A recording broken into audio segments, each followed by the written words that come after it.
सखर जो गुरुद्वारो।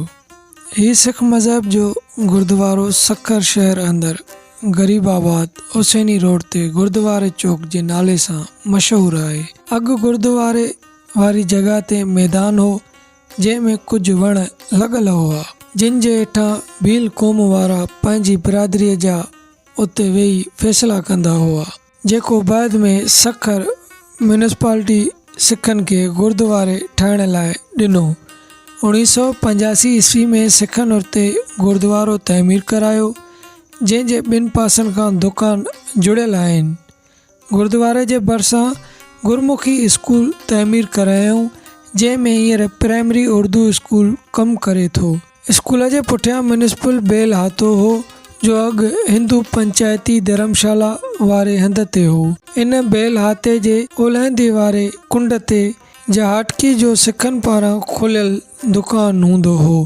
गुरुद्वारे जी लग़वी माना आहे गुरुअ जी रहाइशगाह या उहो दरवाज़ो जेको गुरुअ जे तरफ़ वञे। हिन अंदरि कोई गुरु कोन्हे, पर संदन मुक़दस किताब गुरु ग्रंथ साहिब रखियल हूंदो आहे, जेको राति जो कंहिं कमरे में रखियल हूंदो आहे ऐं उन मुक़दस किताब खे ॾींहं जो जुलूस जी शिकिल में इबादत लाइ गुरुद्वारे जे हाल में रोज़ानो खणी ईंदा आहिनि, जिते संदन इज्तिमाही इबादत थींदी आहे।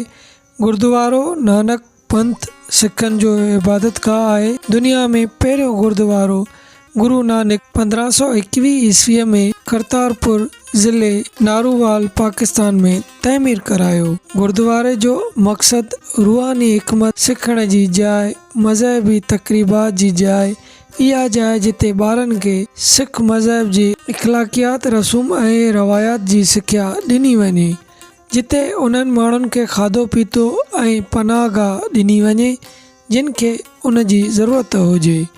गुरुद्वारे अंदरि का बि मूर्ति या मुजस्मो या कोई तस्वीर रखियल कोन हूंदी आहे, छो जो सिख सिर्फ़ु ख़ुदा जी इबादत कंदा आहिनि।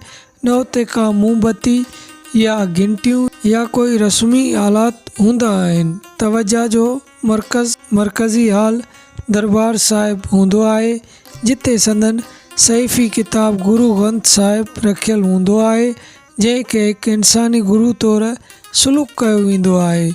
गुरुद्वारे खे 4 दरवाज़ा हूंदा आहिनि: अमुन जो दरवाज़ो, रोज़ीअ जो दरवाज़ो, सुखण जो दरवाज़ो, फज़ल जो दरवाज़ो।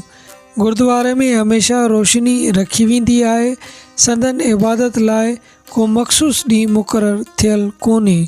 संदन पोइलॻ कंहिं बि वक़्तु इबादत लाइ गुरुद्वारे अची सघनि था। पाकिस्तान ठहिण खां अॻु काफ़ी तइदाद में सिख सखर में रहाइश पज़ीर हुआ, जेकी बैद में हितां कुझु हिंदुस्तान ऐं कुझु पंजाब लॾे विया। उन वक़्तु शहर अंदरि संदन फ़िलाई तंज़ीमूं जुड़ियल हुयूं, जिन में सिख यंग मैन एसोसिएशन निमाया हुई, जंहिंजो सरबराह सरदार बलूत सिंह हो। उन खां अलावा रोड़ीअ लॻ कंदरा ॻोठ में पाकिस्तान ठहिण खां अॻु सिखनि जो वॾो तइदाद आबाद हो, जिते अॼु बि संदन वॾो गुरुद्वारो आबाद आहे, पर कुझु साल अॻु उते सिर्फ़ु 2 सिख आबाद हुआ। सखर वारो गुरुद्वारो हिन वक़्तु औक़ाफ़ जी नज़रदारी हेठि कमु करे थो, जंहिंसां कुझु साल अॻु सरदार अमरजीत सिंह मिली गुरुद्वारे जो कमु हलाईंदो हो। हिन वक़्तु गुरुद्वारे जे कुझु हिसे ते ज़ोरावरनि हथां कब्ज़ा पिणु थी विया आहिनि।